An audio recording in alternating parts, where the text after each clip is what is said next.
Good evening each and everyone.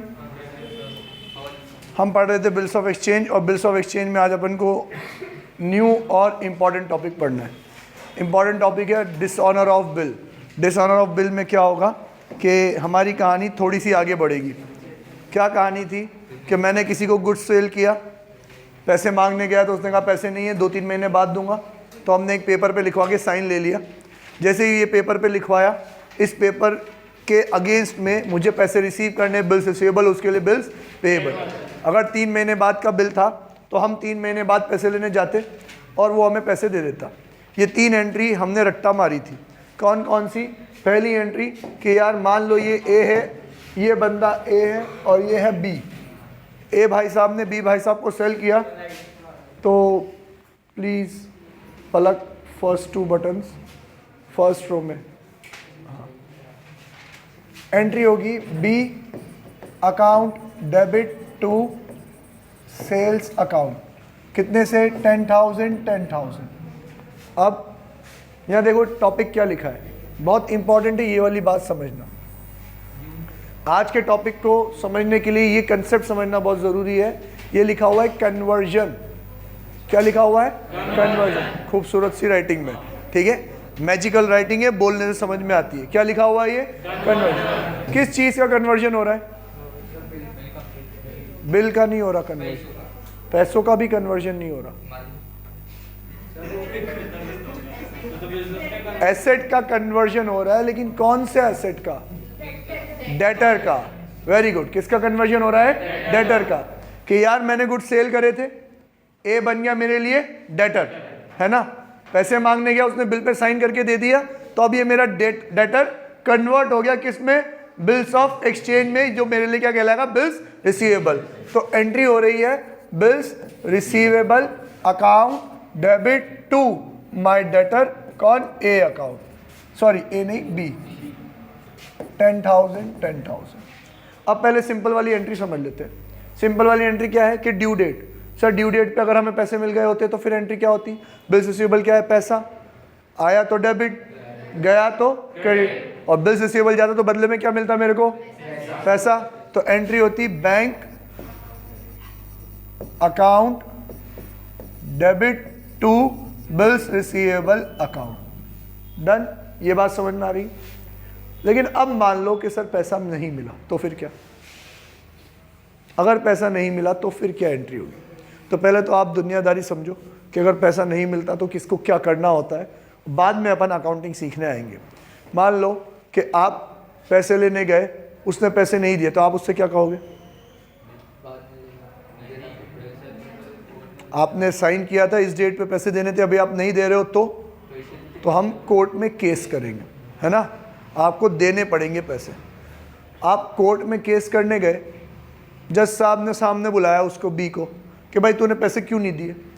और वो अगर यूँ पलट जाए, मैंने कहा नहीं दिए, ये आया ही कब मेरे पास पैसे लेने? ये ड्यू डेट पे आया ही नहीं था मेरे पास पैसे लेने, ये लो पैसे, अभी आए ना, ये लो पैसे। बात खत्म करते चले। आपका तो टाइम वेस्ट हुआ ना, कोर्टबाजी में टाइम वेस्ट हुआ, उससे बहस करने में टाइम वेस्ट हुआ, केस करोगे, वकील साहब कराओगे, वकील साहब केस लड़ेंगे, न जाने कितने बरसों में नंबर, बरसों में तो नहीं, बिल्स ऑफ एक्सचेंज में 1 से 2 महीने में नंबर आ जाता है। 1 महीना तो आपका वेस्ट गया ना, मेंटल प्रेशर अलग आया, और वो आते ही पलट जाए कि ये तो आया ही नहीं। तो फिर आप साबित कैसे करोगे कि मैं बिल्कुल करेक्ट टाइम पे उसके पास पैसे लेने गया था और उसने नहीं दिए थे? सर कैसे साबित करेंगे? जैसे ही उसने पैसे देने से मना कर दिया, हम सीधे जाएंगे वकील साहब के पास। कोई एरे गहरे नट्ठू खेरे वकील नहीं, नोटरी वाले वकील के पास। किसके पास? नोटरी।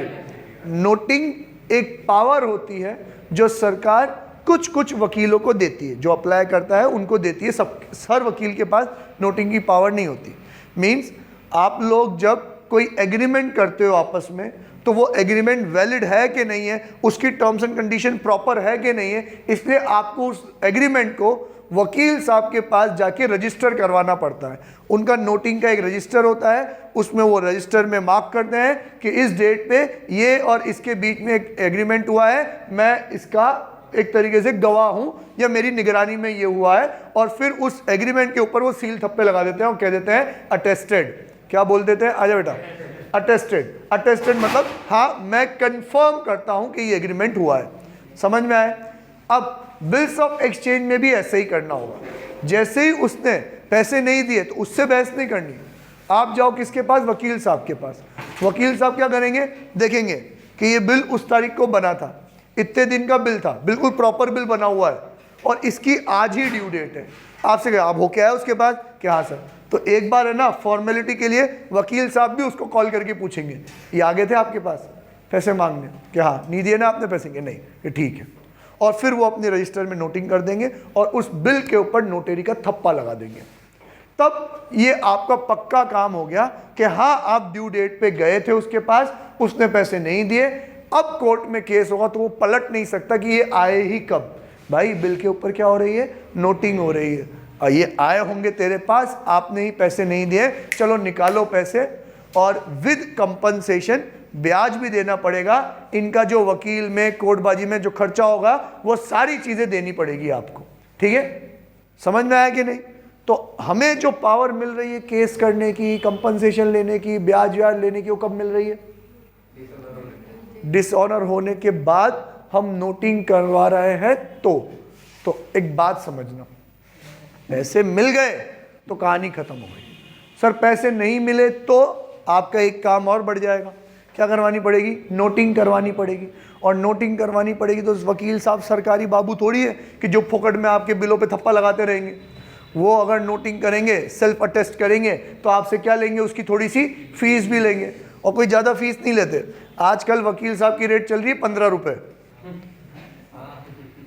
यही रेट है उनकी, एक साइन के उनके 15 रुपये। तो जितने कागज़ होंगे, जितने साइन होंगे, उतने 15 रुपये के हिसाब से ले लेंगे। आपका तो एक ही बिल है। हाँ, बिल छोटा बड़ा हुआ, ज़्यादा अमाउंट का हुआ, कम अमाउंट का हुआ, या फिर वकील छोटा हुआ कि बड़ा हुआ, तो 150 रुपये में मांडवली हो जाती है।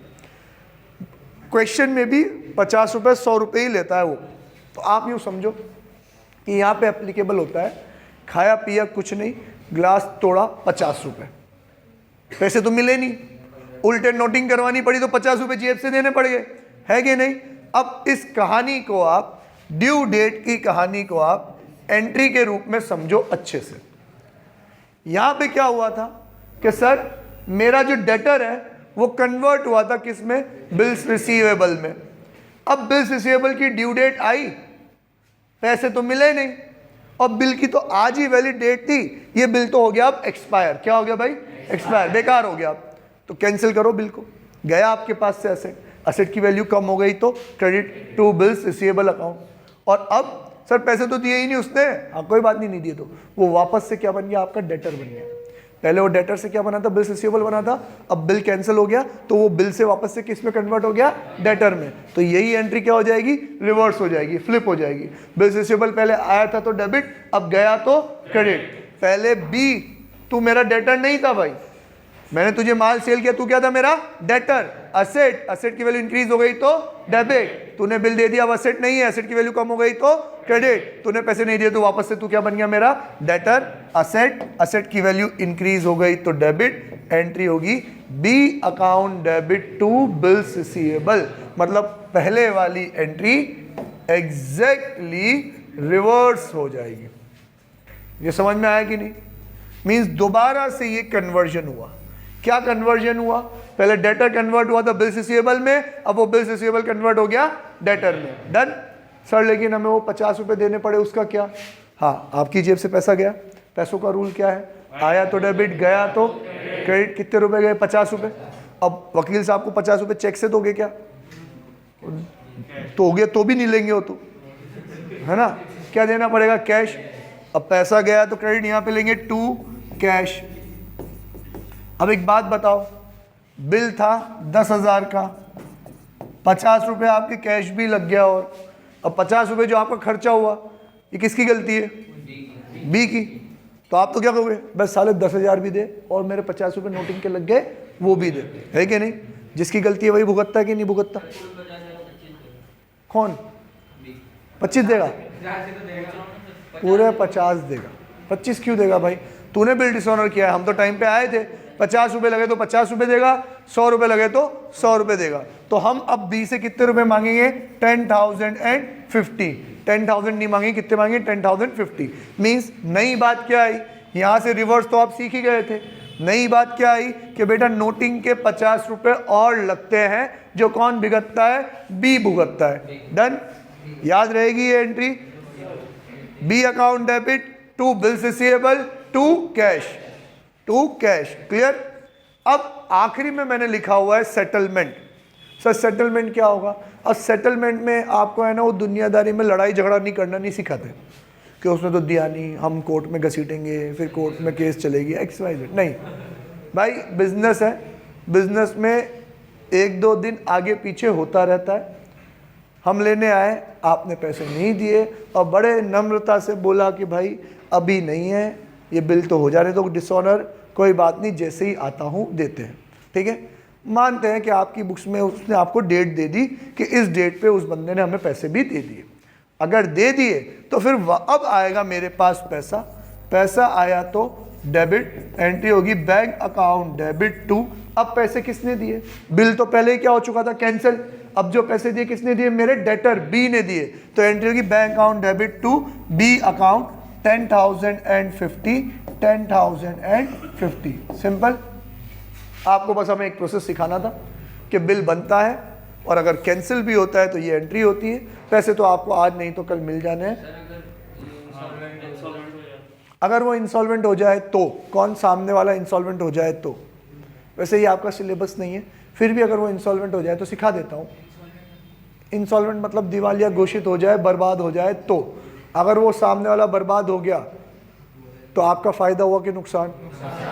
और हमारा कोई डेटर डूब जाए तो क्या कहते हैं? हमारा पैसा डूब गया, जिसको क्या बोलते हैं अपन? Bad debt. अब पैसा पूरा नहीं मिलेगा, आधा ही मिलेगा। लेना कितना था? 10,050।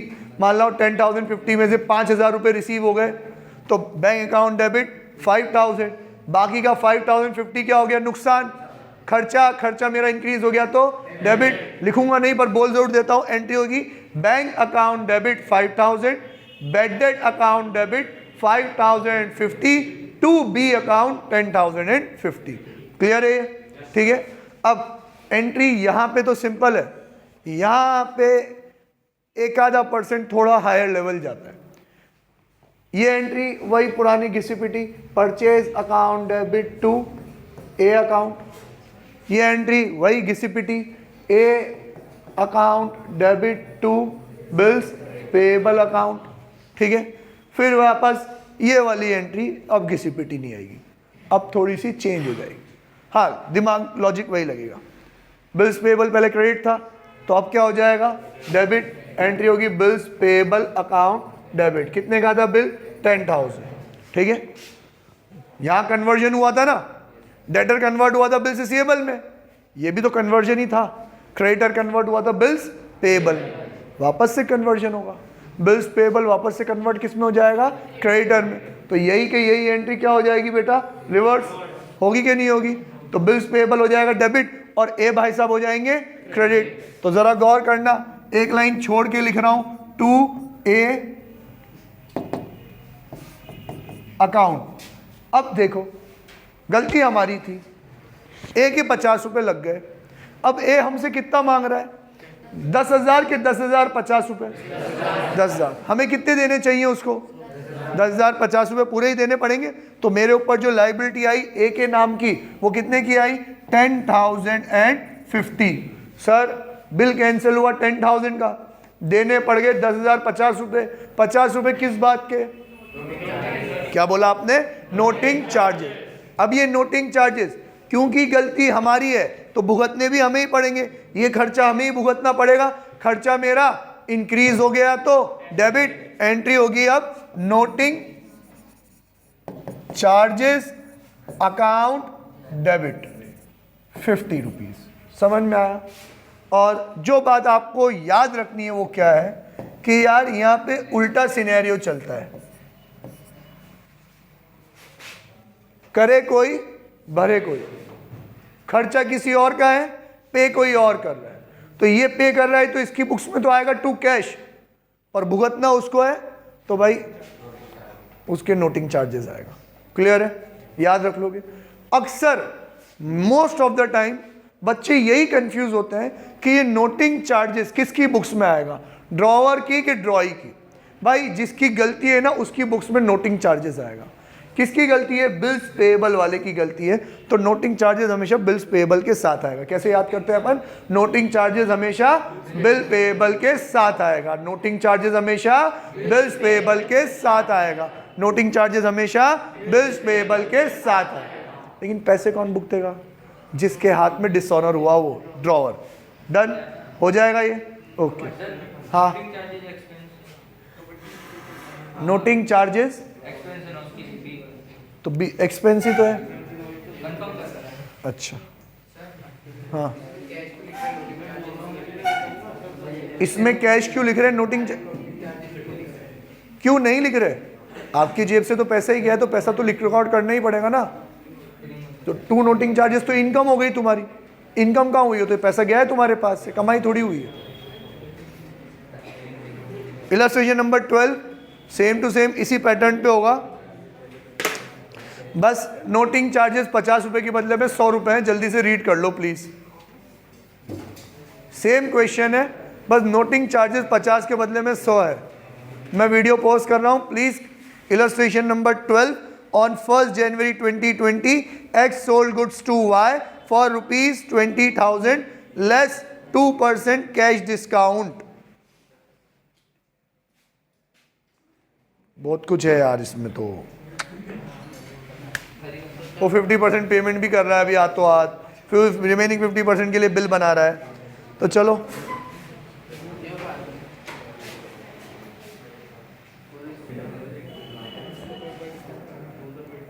Okay, one by one read करता हूँ, मैं एंट्री कराता हूँ, तुम्हारी प्रैक्टिस हो जाएगी, लेकिन बहुत स्पीड में चलूंगा, प्लीज ध्यान से सुनना आप लोग। On 1 April 2020 X sold goods to Y for ₹20,000 less 2% cash discount. Y paid 50% price immediately. Y ने कितना पेमेंट किया, 50%, तो डिस्काउंट कितने में मिलेगा, 50% पे। पर सेल की एंट्री पूरे से होगी, तो एंट्री होगी Y को सेल कर रहे हैं अपन, Y account debit to sales account 20,000। फिर उसके बाद नेक्स्ट, सर Y ने 50% पैसे दे तो दिए, हाँ तो 20,000 का 50% कितना होता है, 10,000 दिया तो उसके ऊपर 2% डिस्काउंट भी मिलेगा। 10,000 का 2% कितना होता है, 200 रुपीज़, तो 10,000 में 200 रुपीज़ का डिस्काउंट, बचे कितने, 9,800 हमें रिसीव हो जाएंगे। पैसा आया तो डेबिट, एंट्री होगी बैंक अकाउंट डेबिट 9,800, जहाँ कैश वहाँ डिस्काउंट, तो एंट्री होगी डिस्काउंट। हमने दिया है कि लिया है, अलाउड के रिसीव, अलाउड अकाउंट डेबिट कितना, 200, टू पैसे किसने दिए, Y ने, टू Y अकाउंट 10,000। ये एंट्री जर्नल एंट्री के चैप्टर्स में अपन बहुत डिटेल में पढ़ते थे, होप आपको समझ में आ रही होगी। तो अब यार बिल्स ऑफ एक्सचेंज का क्वेश्चन स्टार्ट होता है, क्या कि 20,000 की सेल थी, 50% वो पे कर चुका है, रिमेनिंग और कितना लेना है, 10,000। उस 10,000 के लिए कहानी सुनो। अब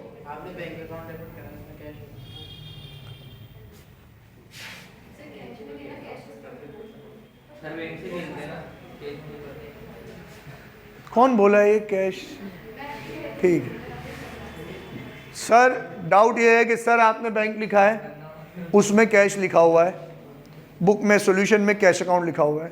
भाई उन्होंने तो सिर्फ इतना लिखा है, Y पेड 50% प्राइस इमीडिएटली, उसमें तो सिर्फ ये लिखा हुआ है Y पेड 50% प्राइस इमीडिएट। ये नहीं लिखा हुआ कि Y ने कैश में दिया कि चेक से दिया। मैं अपनी हैबिट रखता हूं कि बिल्स ऑफ एक्सचेंज में हम यूज करते हैं ज़्यादातर बैंक को, सिर्फ नोटिंग चार्जेस रखते हैं कैश में, ठीक है, बाकी सब हम बैंक से यूज करते हैं। बुक वालों ने कैश लिखा हुआ है तो उनका भी सही है, हमारा भी सही है। अब फिर एक बच्चा कह रहा है कि सर हमने तो सीखा था कुछ भी ना लिखा हुआ हो तो कैश है ना, तो फिर आपको तो कैश लिखना चाहिए, आप गलत कर रहे हो। अब ये थोड़े टाइम बाद ये भी गलत हो जाएगा, इसका भी कोई ईमान धर्म नहीं है। आगे एक दो क्वेश्चन के बाद ये भी कैश यूज करने लग जाएगा या बैंक यूज करने लग जाएगा। मीन्स बहुत सारे बच्चे मुझसे ये कह रहे हैं सर ऊपर लिखा हुआ तो है कैश डिस्काउंट, तो कैश डिस्काउंट तो कैश में ही होगा ना। अरे भाई कैश डिस्काउंट होता है इमीडिएट पेमेंट करने में। आप पेमेंट कैश में करो कि बैंक से करो, कैश डिस्काउंट तो मिल जाता है। कैश डिस्काउंट का कंसेप्ट क्या होता है कि पैसे दोगे तो डिस्काउंट है। अब मतलब कोई चेक से पैसे देगा तो उसको डिस्काउंट नहीं दोगे क्या? डिस्काउंट तो सबको ही देंगे ना अपन, ठीक है। तो ये लॉजिक मत लगाना है कैश डिस्काउंट लिखा हुआ इसलिए कैश है, नहीं। उनकी मर्जी चली उन्होंने कैश लिख दिया, मेरी मर्जी चली मैंने बैंक लिख दिया। सही है कि गलत है? दोनों सही है। हम क्या करें? तुम्हारी मर्जी भाई जो कर लो, कैश लिखो तो कैश, बैंक लिखो तो बैंक। लेकिन लेकिन लेकिन तुम्हारी मर्जी सिर्फ यही चलेगी जब बिल का सेटलमेंट होगा ना, जब बिल्स ऑफ एक्सचेंज का, बिल्स रिसीवेबल का सेटलमेंट होगा ना, तब तो तुम्हें क्या लिखना है? बैंक ही लिखना है, उसमें कोई इफ एंड बट नहीं है, ठीक है। ओके, आगे क्या कह रहा है वो? And X drew a bill on Y for 2 months for the balance. Balance कितना बचा? 10,000। 10,000 के लिए 2 महीने का क्या बन गया? बिल बन गया। This bill is duly accepted by Y. Y ने एक्सेप्ट भी कर लिया ये bill, on the same date की कहानी मानते हैं अपन। तो अब हमारे पास क्या आया? बिल आ गई हमारी कन्वर्जन की entry. Bills receivable account debit to कौन है भाई साहब? Y account. 10,000 10,000। और क्योंकि अब आप अकाउंटिंग अच्छे से समझने लग गए हो, डेबिट और क्रेडिट समझने लग गए हो, अकाउंट्स समझने लग गए हो, तो देखो आप ये ऑब्जर्व कर पाओगे कि पहले मैंने उसको डेटर बनाया 20 से, डेबिट कर दिया। फिर उसने मेरे को थोड़ा कैश दे दिया तो ये मैंने 10,000 से उसको क्रेडिट कर दिया। फिर उसने बिल साइन करके दे दिया तो मैंने वापस वाई को क्रेडिट कर दिया। तो वाई 20,000 से डेबिट, 10 + 10 20,000 से क्रेडिट, ये हो गया वाई का हिसाब बराबर। मतलब मैं यूँ कह सकता हूँ कि मेरी बुक्स में वाई का अकाउंट क्लोज हो गया कि नहीं हो गया, है ना। अब मेरी बुक में मुझे वाई से पैसे लेने हैं, किसके अगेंस्ट में पैसे लेने हैं? बिल रिसीवेबल, क्योंकि जो टॉपिक चल रहा है उसके अगेंस्ट में ये बिल साला क्या होगा? डिसऑनर होगा। देखो भैया डिसऑनर हुआ, ग्लास टूटा कितने का? The bill was dishonoured on the due date.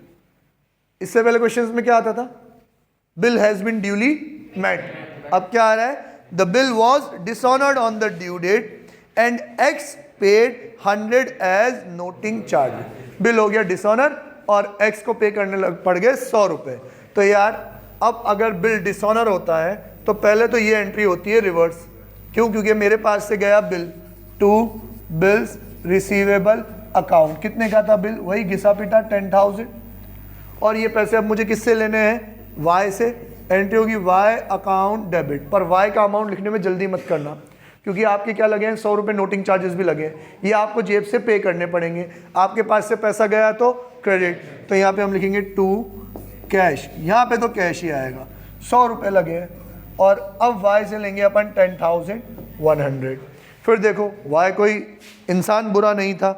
फिर आगे लिख रहा है Y paid the amount due to X by cheque after 10 days। 10 दिनों बाद वाई ने पैसे दे दिए। तो पहले 10 दिन काउंट करते हैं अपन।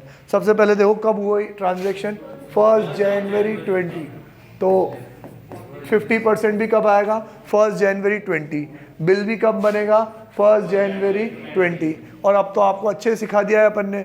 1 जनवरी 20 का ड्यू डेट कैसे निकालेंगे? सर महीने कितने? 2, दिन कितने? 3, तो 4 मार्च 20।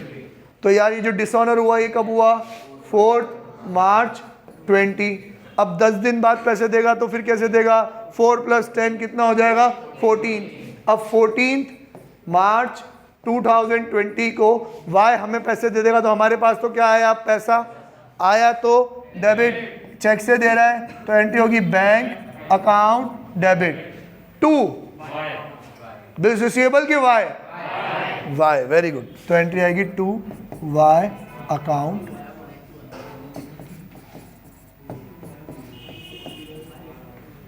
क्या कह रहा है भाई? क्यों आएगा? और क्या आएगा? जो चीज पहले डेबिट होती है वही तो क्रेडिट होगी। जो चीज पहले डेबिट होती है वही तो क्रेडिट होगी। जो चीज पहले डेबिट होती है वही तो क्रेडिट होगी, ठीक है। और आप लॉजिकली समझो, तो मैंने जब सेल करा तो मेरी बुक्स में नाम किसका लिखा? वाई का। जब उसने बिल दे दिया तो वाई का नाम हटाया, किसका नाम लिख दिया? बिल का। फिर जब बिल कैंसिल हो गया तो वापस से बिल का नाम हटाया, किसका लिख दिया? वाई का। अब जो पैसे देगा तो किसका नाम लिखा हुआ है? वाई का। तो पैसे कौन दे रहा है? वाई, ठीक है। आ रही है बात समझ में? अब वाई की बुक्स में क्या एंट्री करेंगे इसका रिवर्स यूँ ही समझा देता हूँ। प्लीज़ वाई की बुक्स में क्या एंट्री करेंगे, वर्बली समझा देता हूँ, आप सोल्यूशन में चेक करते रहना सही कि गलत है, ठीक है। पहला, हमने सेल करा तो वाई क्या करेगा, परचेज।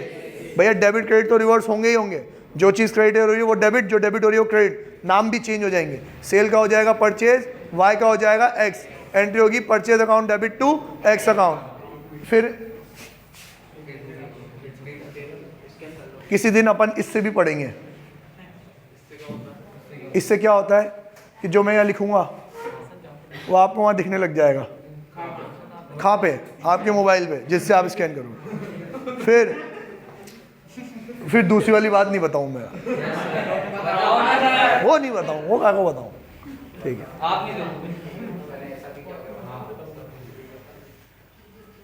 भटक गए ना हम लक्ष्य पे से हमारे।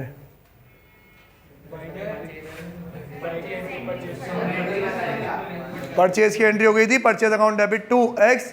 अब उसको पेमेंट मिला है तो हमने पेमेंट दिया है, वहाँ बैंक डेबिट हो रहा है तो यहाँ बैंक क्रेडिट हो जाएगा, वहाँ अलाउड है तो यहाँ रिसीव्ड आ जाएगा, वहाँ वाई है तो यहाँ पे एक्स आ जाएगा। एंट्री होगी X account debit to bank account to discount received account.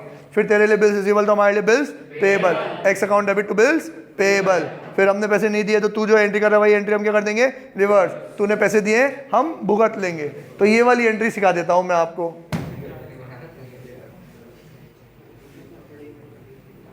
ये वाली एंट्री सिखा देता हूँ, रिवर्स ही करना है ना आपको। यहाँ वाई डेबिट हो रहा है तो डेबिट के बदले में क्या होगा, क्रेडिट। वाई के बदले में क्या आएगा, एक्स, तो एंट्री होगी टू एक्स अकाउंट, अमाउंट वही रखना 10,100, ठीक है।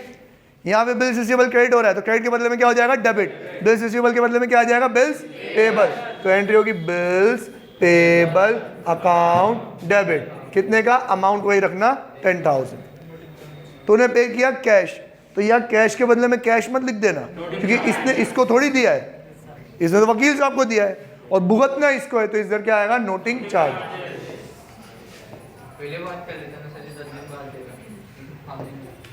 क्या कह रहा है बेटा, पहले पैसे दे देता, फालतू में 100 रुपये नहीं लगते होता। हाँ, ये बात सही कही तूने कि सर पहले ही बोल देता ना कि 10 दिन बाद दूंगा, तो वो तो सिलेबस में ही नहीं है ना आपका, रिन्यूअल ऑफ बिल है ना। तो पहले आ जाता कि भाई साहब प्लीज़ पैसों की व्यवस्था नहीं हो पाएगी, इस बिल को कैंसिल कर दो या नया बिल बना दो 10 दिन का, ठीक है, ओके।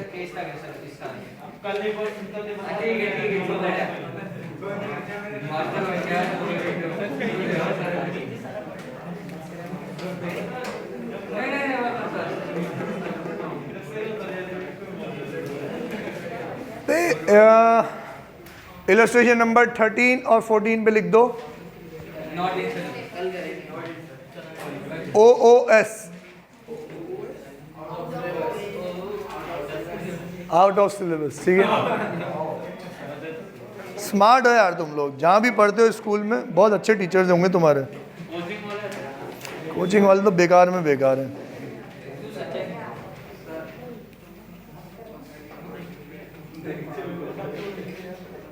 क्यों, पेट में दर्द हो रहा है,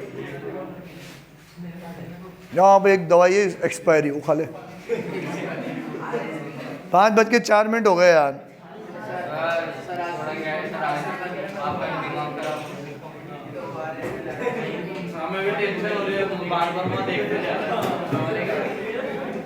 चलो आज के लिए इतना ही, फिर कल मिलते हैं अपन, तब तक के लिए बाय। अच्छा, कल आपका टेस्ट है किस चीज़ का, कल टेस्ट है आपका किस चीज़ का, होमवर्क, हाँ होमवर्क में भी टाइम है।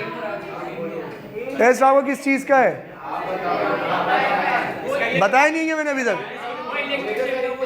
हाँ, आगे के 6 इलस्ट्रेशन के थे, तो आगे के 6 के नहीं है। नहीं क्या, 9 तक।